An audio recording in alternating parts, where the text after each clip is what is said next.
¿Y si Adán y Eva le ocultaron el mayor secreto a sus hijos?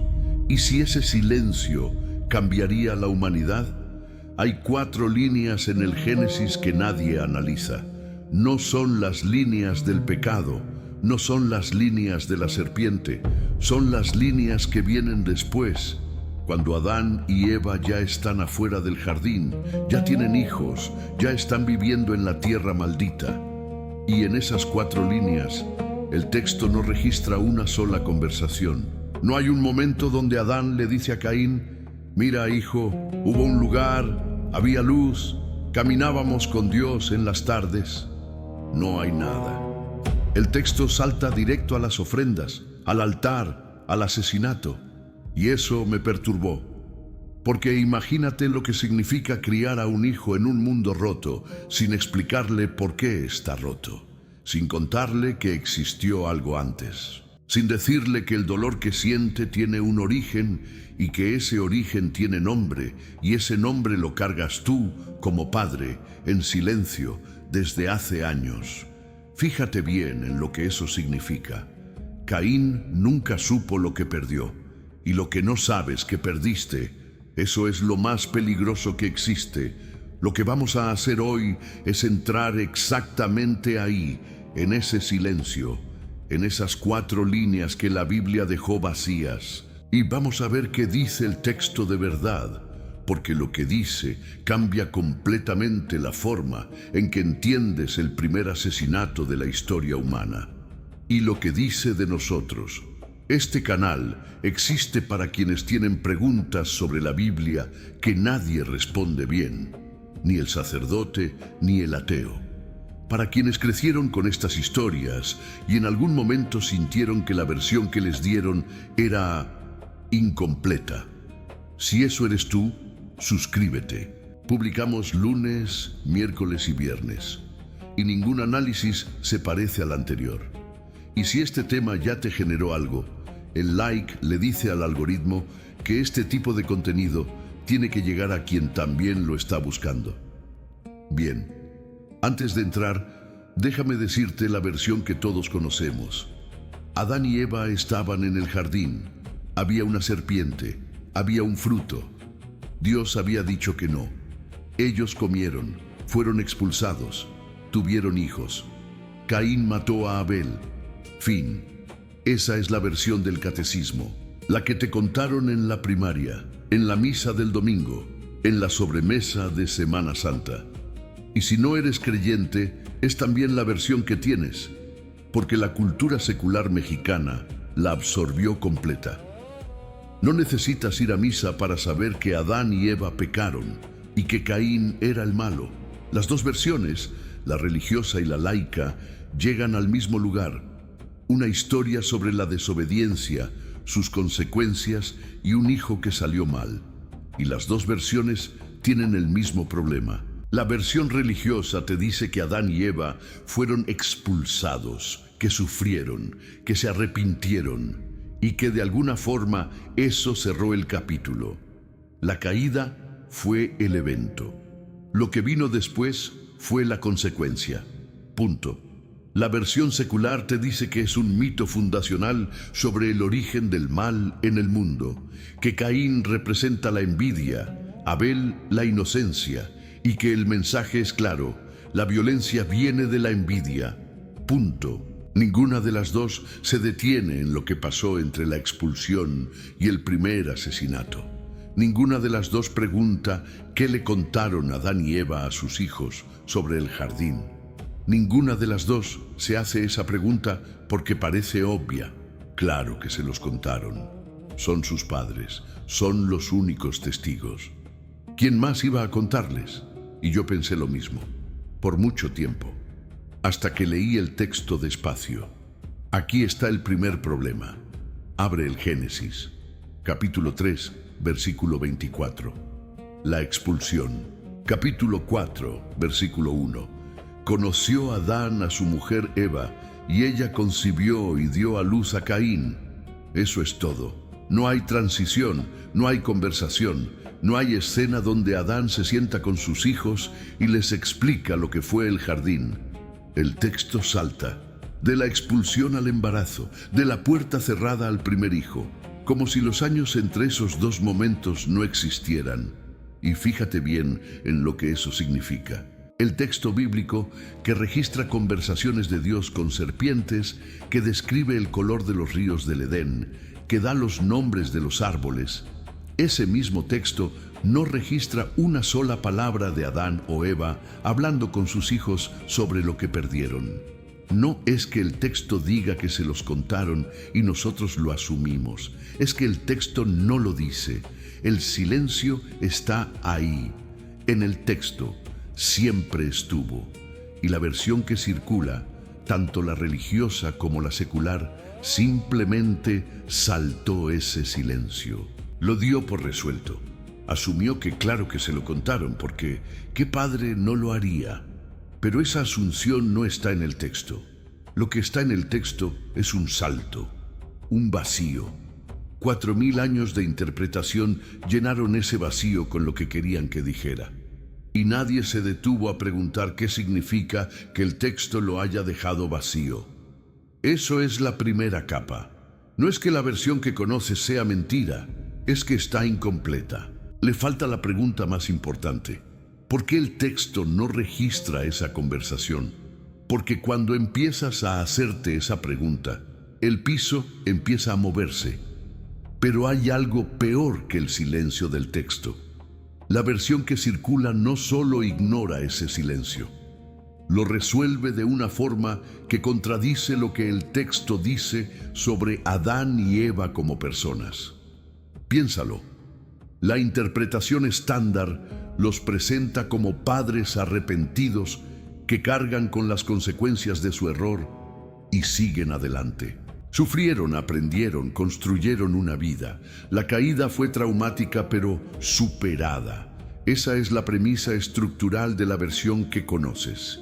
Y esa premisa está mal, porque el texto dice algo muy diferente sobre el estado emocional de Adán y Eva después de la expulsión.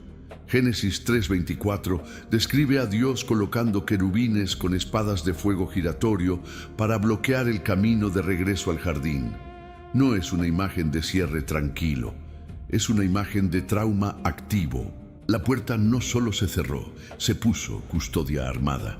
Adán y Eva no siguieron adelante. Vivieron el resto de sus 930 años con el jardín en el horizonte, literalmente, según el texto, al oriente de donde fueron expulsados. Lo tenían a la vista, o cerca de la vista, con fuego en la entrada. Eso no es trauma superado, eso es trauma perpetuo. Y ahora pregúntate, ¿qué hace una persona con trauma perpetuo cuando tiene hijos? ¿Qué le cuenta? ¿Cómo le explica un dolor que no tiene palabras suficientes, que no tiene resolución, que sigue ahí, al oriente, con espadas de fuego? La versión estándar asume que Adán y Eva procesaron la caída y la transmitieron. Pero el texto describe personas que nunca pudieron procesarla. Y esa diferencia cambia completamente la estructura de lo que pasó después. No es que faltara una pieza en la versión que conocías, es que la pieza central, el estado real de Adán y Eva, estaba mal. Y cuando esa pieza está mal, todo lo que construye sobre ella queda torcido, incluyendo la historia de Caín. Y aquí es donde la historia cambia de nivel. Porque el error estructural que acabo de describir no es solo un problema de lectura bíblica. Es un problema de lo que esta historia dice sobre la condición humana. Y la versión estándar lo apaga completamente. Fíjate bien en lo que está pasando aquí. Caín creció con padres que conocieron a Dios cara a cara, que caminaron en un jardín donde todo era perfecto, que perdieron ese jardín por una decisión y que vivieron el resto de sus vidas cargando esa pérdida sin poder regresar. Y Caín no sabía nada de eso, nada. O si sabía algo, era la versión que sus padres podían contar, que probablemente no era la versión completa, porque ¿cómo le explicas a tu hijo lo que es caminar con Dios si tu hijo nunca lo ha vivido? ¿Cómo le describes el color de la luz del Edén a alguien que solo ha conocido la tierra con espinas. Caín creció en un mundo roto sin entender que estaba roto, sin entender por qué el esfuerzo no alcanzaba, por qué la tierra resistía, por qué había una distancia entre él y Dios que nunca terminaba de cerrarse y que sus padres nunca le explicaron del todo. Y cuando Dios miró la ofrenda de Abel y no miró la suya, Caín no tenía el contexto para entender eso. No tenía el marco, no tenía la historia completa de por qué el mundo funciona así y de dónde viene esa distancia. Lo que me indigna de la versión estándar no es que esté incompleta, es que al simplificarla apaga exactamente esto, que el primer asesinato de la historia humana no nació de la envidia de un hombre malo. Nació del vacío que deja el silencio de una generación que no pudo o no quiso transmitir su trauma. Y eso dice algo sobre nosotros que la versión del catecismo nunca quiso que vieras, porque no es solo la historia de Adán y Eva, es el patrón de los padres que cargan un dolor tan grande que no saben cómo contarlo, y crían hijos que no entienden por qué el mundo les duele sin razón aparente. Esto no es coincidencia, es patrón. Y antes de ver qué dice el texto de verdad sobre todo esto, una cosa rápida. Lo que acabo de mostrar, el silencio de Adán y Eva, el trauma perpetuo, el vacío que dejaron en Caín, es exactamente el tipo de tensión que Carl Jung pasó décadas intentando resolver.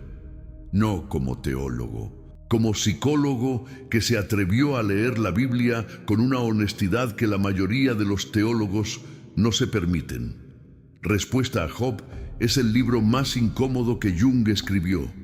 Es su confrontación directa con la figura del Dios del Antiguo Testamento.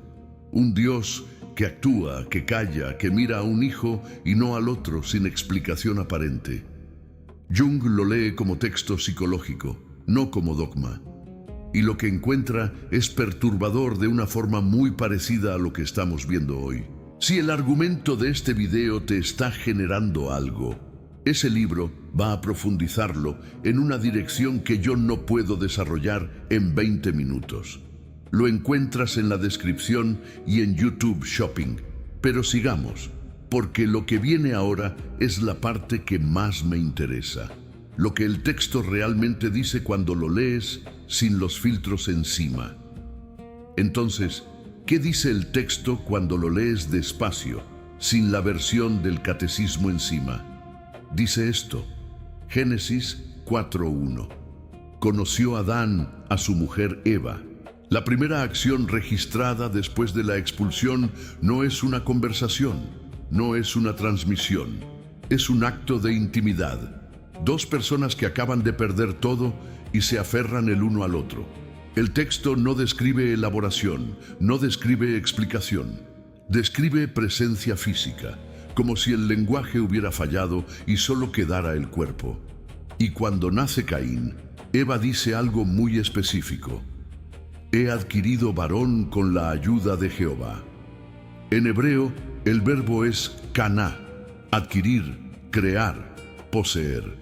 No es gratitud pasiva. Es una declaración de participación en la creación. Una mujer que acaba de parir al primer ser humano nacido de mujer y lo nombra desde su propia agencia. No dice, Dios me dio un hijo. Dice, yo adquirí un varón con Jehová. Es una declaración de cocreación y después silencio. El texto no registra ninguna conversación entre Adán, Eva y sus hijos sobre el jardín, ninguna escena de transmisión, ningún momento donde alguno de los dos les cuente lo que vivieron, lo que perdieron, lo que significa la espada de fuego que todavía guarda la entrada al oriente. Fíjate bien en lo que este texto está diciendo de verdad. Hay un texto apócrifo, el Apocalipsis de Adán, del siglo I o II, que describe una escena que el Génesis no registra. Adán reuniendo a Set, su tercer hijo, justo antes de morir, para contarle lo que realmente ocurrió en el jardín.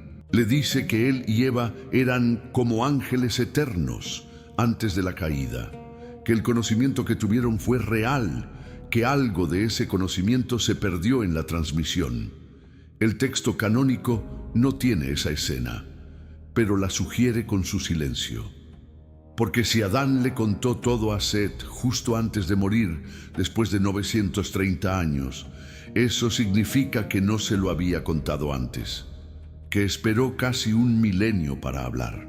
Que el pacto de silencio no fue un momento, fue una decisión sostenida durante generaciones. Y Set no era Caín. Caín ya había matado. Caín ya había sido marcado y enviado al exilio. La conversación llegó demasiado tarde para el primogénito. Lo que el texto dice de verdad no es una historia sobre el pecado como evento, es una historia sobre el silencio como herencia. Sobre lo que se pierde cuando una generación no puede o no quiere transmitir su experiencia más importante. No por maldad, porque el dolor es demasiado grande para encontrar palabras que lo contengan. Y aquí es donde esto deja de ser análisis bíblico y se convierte en espejo. Lo que esta lectura revela no es solo algo sobre Adán y Eva, es un patrón. Uno que Jung describió con una precisión que todavía me inquieta: la sombra. Aquello que no podemos integrar en nuestra narrativa consciente no desaparece cuando la silenciamos. Se transmite, baja por las generaciones como un río subterráneo que nadie ve, pero que todos beben. Adán y Eva conocieron la luz directa de Dios y la perdieron. Y ese conocimiento, esa experiencia de perfección y de caída simultánea, era demasiado grande para transmitirse en palabras a alguien que nunca la vivió. No hay lenguaje suficiente para describir lo que es caminar con Dios en las tardes y después despertar en un mundo con espinas. No hay manera de explicarle eso a un hijo que nació directamente en las espinas y nunca conoció otra cosa.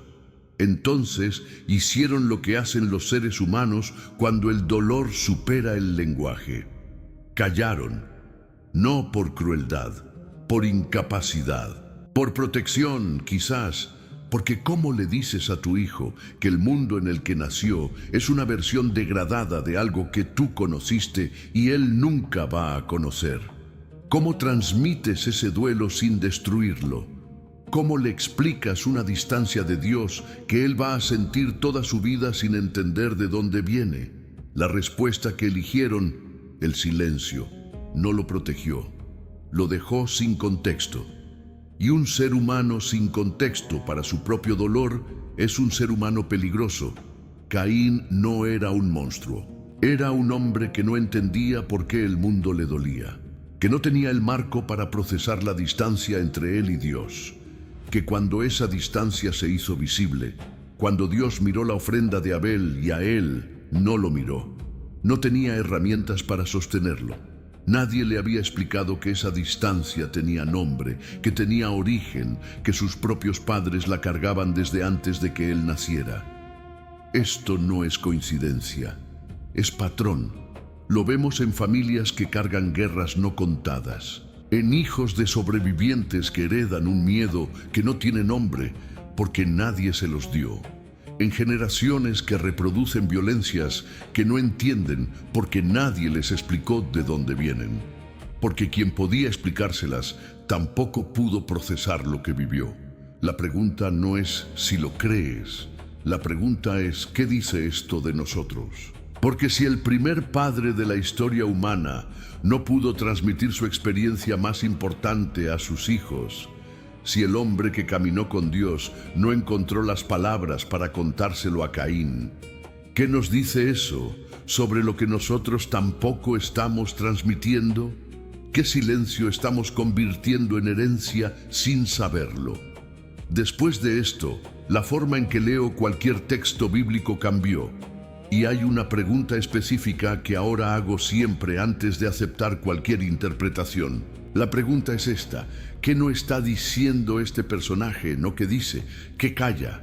Porque el texto bíblico es extraordinariamente honesto sobre los silencios. No los llena, los deja ahí.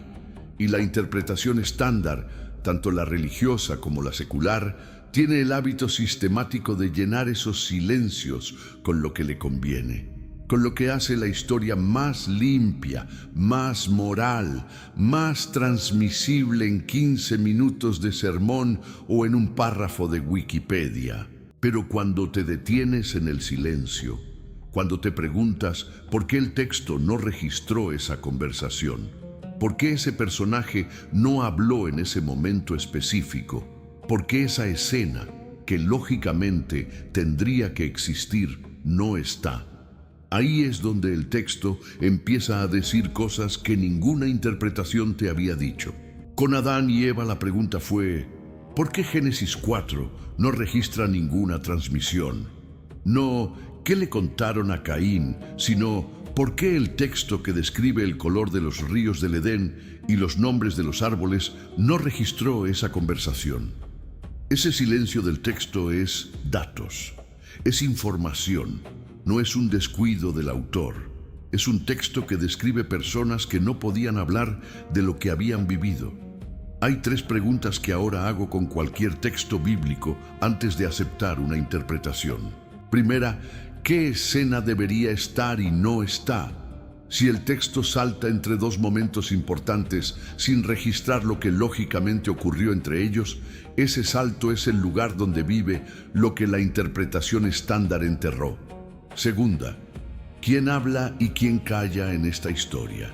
El texto bíblico distribuye el habla con mucha precisión. Cuando un personaje central no dice nada en un momento donde su voz importaría, como Adán durante toda la escena de la tentación, como David después de la violación de Tamar, ese silencio es el argumento. Tercera, ¿qué asume la interpretación estándar que el texto no dice? Cada vez que encuentro la frase «es obvio que» o «claramente ellos», en una interpretación bíblica, me detengo. Porque esa obviedad generalmente está tapando algo que el texto dejó deliberadamente abierto. Estas preguntas no son método para encontrar conspiraciones ni mensajes ocultos.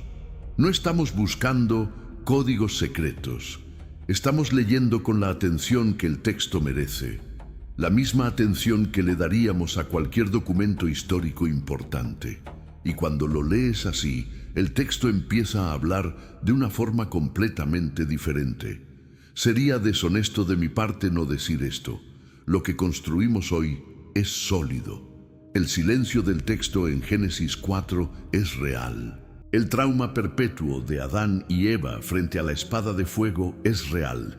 El patrón en Elí y en David confirma algo que no es casualidad. Todo eso está en el texto. Pero hay cosas que esta desmistificación no cierra.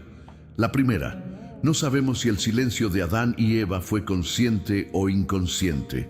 El texto no lo dice. La interpretación que construimos hoy, que eligieron no transmitir para proteger a sus hijos del peso de lo que perdieron, es coherente con lo que el texto muestra. Pero es una inferencia bien fundada, pero una inferencia. Hay especialistas en textos del cercano Oriente Antiguo que leerían ese silencio de otra forma, como convención literaria del género, como limitación del narrador, no necesariamente como dato psicológico del personaje. La segunda, el Apocalipsis de Adán, es un texto gnóstico, no canónico, escrito siglos después del Génesis. Que Adán le haya contado todo a Set justo antes de morir es una tradición antigua y significativa, pero una tradición. No es el texto bíblico. Lo usé como espejo del silencio canónico, no como evidencia histórica, y esa distinción importa. La tercera, y esta es la que más me pesa, no sabemos si Caín sabía o no sabía. El texto no registra lo que Adán y Eva le contaron, tampoco registra que no le contaron nada. El silencio del texto es ambiguo en esa dirección. Lo que construimos hoy es la lectura más coherente con lo que el texto muestra, pero hay ambigüedad real ahí, y sería deshonesto presentarla como resuelta. Lo que esta desmistificación sí cierra es esto: la versión estándar, la que presenta a Adán y Eva como padres que procesaron la caída y siguieron adelante, no está en el texto. Eso no es inferencia, es ausencia verificable. El texto no registra esa transmisión y esa ausencia tiene peso, independientemente de cómo la interpretes. Pero lo que Adán y Eva realmente sintieron, lo que realmente dijeron o no dijeron, lo que Caín realmente sabía, eso el texto no lo resuelve, y yo tampoco. 10 blocos para llegar a una pregunta, pero es la pregunta correcta, la que la versión del catecismo hacía imposible formular. Adán caminó con Dios. Lo conoció de cerca, vivió en un lugar donde la distancia entre lo humano y lo divino no existía, y la perdió. Y cargó esa pérdida 930 años sin encontrar las palabras para transmitirla, sin poder contarle a su hijo lo que significa vivir en un mundo roto cuando tú conociste uno que no lo estaba. Y Caín creció sin ese contexto y mató.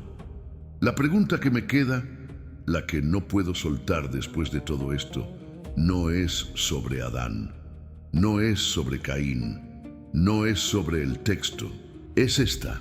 ¿Qué es lo que tú viviste, lo que perdiste, lo que te desestructuró, lo que todavía duele sin resolución, que tus hijos o quienes vienen después de ti están heredando sin nombre? No como culpa, como pregunta. Porque el patrón que el texto describe no terminó con Adán, no terminó con Elí ni con David. El silencio que no encuentra palabras sigue bajando, sigue convirtiéndose en violencia que no se entiende, en distancia que no se explica, en dolor que se hereda sin contexto. Yo no tengo respuesta para eso, todavía. Y creo que esa es la respuesta más honesta que puedo dar después de todo lo que construimos aquí. Al principio dije que había 4 líneas en el Génesis que nadie analiza.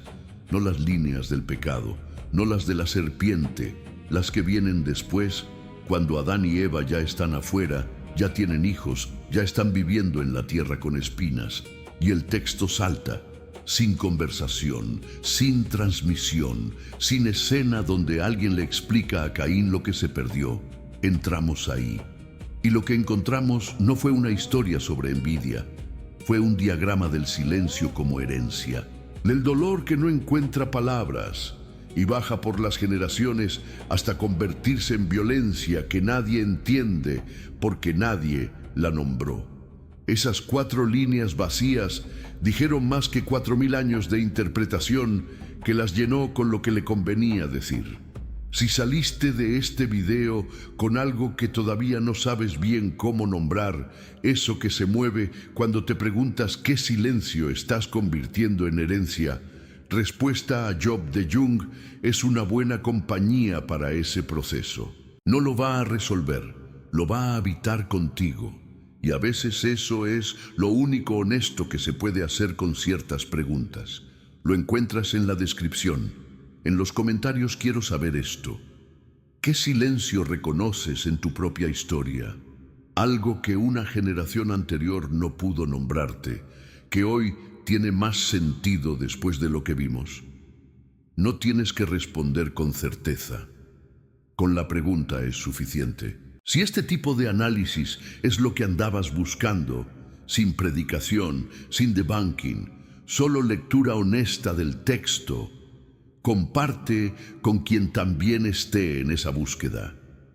Hay gente que lleva años necesitando exactamente esta conversación y no sabe que existe.